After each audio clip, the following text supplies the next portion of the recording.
Welcome back to my channel nursing Didi. आज हम discuss करेंगे मेंस्ट्रुअल यानी कि पीरियड से रिलेटेड जो भी प्रॉब्लम्स होती हैं उनके बारे में डिस्कस करेंगे। उनके टाइप्स देखेंगे, क्या क्या उनके साइन एंड सिम्टम्स हैं और उनको कैसे ट्रीट करेंगे। तो हम पहले देखते हैं डिस्मेनोरिया। डिस्मेनोरिया क्या होता है? ये एक पेनफुल सीवियर क्रैम्पिंग कंडीशन है मेंस्ट्रुएशन के टाइम पे, यानी कि पीरियड्स के टाइम पर जब हैवी पेन होता है और pain occur in lower abdominal but can spread to the lower back to thighs. जो पेन होता है वो लोअर एब्डोमिनल मतलब जो पेट का निचला हिस्सा होता है वहां पे होता है और ये फैल जाता है धीरे धीरे हमारे लोअर बैक, पीछे बैक में चला जाता है और धीरे धीरे ये थाइस तक स्प्रेड हो जाता है। इसके जो टाइप्स होते हैं, दो टाइप्स का होता है, प्राइमरी एंड सेकेंडरी। प्राइमरी होता है इसमें जो पेन होता है वो सीधा पीरियड से रिलेटेड होता है, क्रैम्पिंग होती है यूट्रस में और सीवियर ड्यूरिंग हैवी ब्लीडिंग।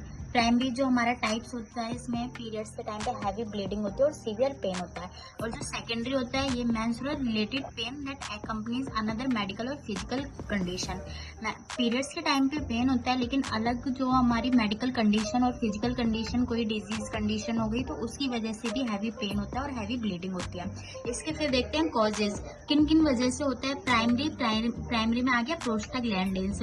जब प्रोस्टाग्लैंडिन्स का लेवल एबनॉर्मल हो जाता है या इंक्रीज हो जाता है, डिक्रीज हो जाता है, उसकी वजह से प्राइमरी डिस्मेनोरिया होता है। और फिर सेकेंडरी में आता है एंडोमेट्राइटिस। यूट्रस की जो इनर वाली लेयर होती है जब उसकी ओवर ग्रोथ हो जाती है तो उसकी वजह से होता है।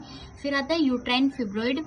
यूट्राइन फिब्रोइड इसमें आ जाएगा कि जब फिब्रोइड्स पॉलिप्स जो होते हैं यूट्राइन वॉल की उसमें ओवर ग्रोथ हो जाती है तब उसकी वजह से होता है। और इसके अलावा आ जाएगा ओवरियन सिस्ट, अगर ओवरीज में सिस्ट है। एक्टोपिक प्रेगनेंसी जो होता है वो हमारे फर्टिलाइजेशन है वो यूट्रस में ना होके बॉडी के किसी अदर पार्ट्स में हो जाते हैं तो उसे बोलते हैं एक्टोपिक प्रेगनेंसी।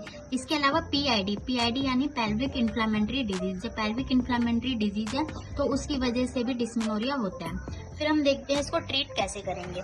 तो हम टाइप्स के अकॉर्डिंग इसको ट्रीट करेंगे। अगर प्राइमरी डिस्मेनोरिया है तो इसमें administer NSAID non style anti inflammatory जो ड्रग है वो एडमिनिस्टर करेंगे। इसमें हमारी पैरासीटामोल आ जाती है, आइबुप्रोफेन आ जाती है। उसके बाद इंट्रायूट्राइन डिवाइस और ओरल कॉन्ट्रासेप्टिव करेंगे। मैनी टाइम्स में जब हैवी क्रैम्पिंग होती है, पेन होता है तो उस टाइम पे इंट्रायूट्राइन डिवाइस जो होते हैं वो इंसर्ट कर देते हैं जिसकी वजह से ब्लीडिंग कंट्रोल होती है। और अगर पेशेंट को नोजिया और वॉमिटिंग हो रहा है तो उसके लिए हम एंटी एमेटिक देंगे।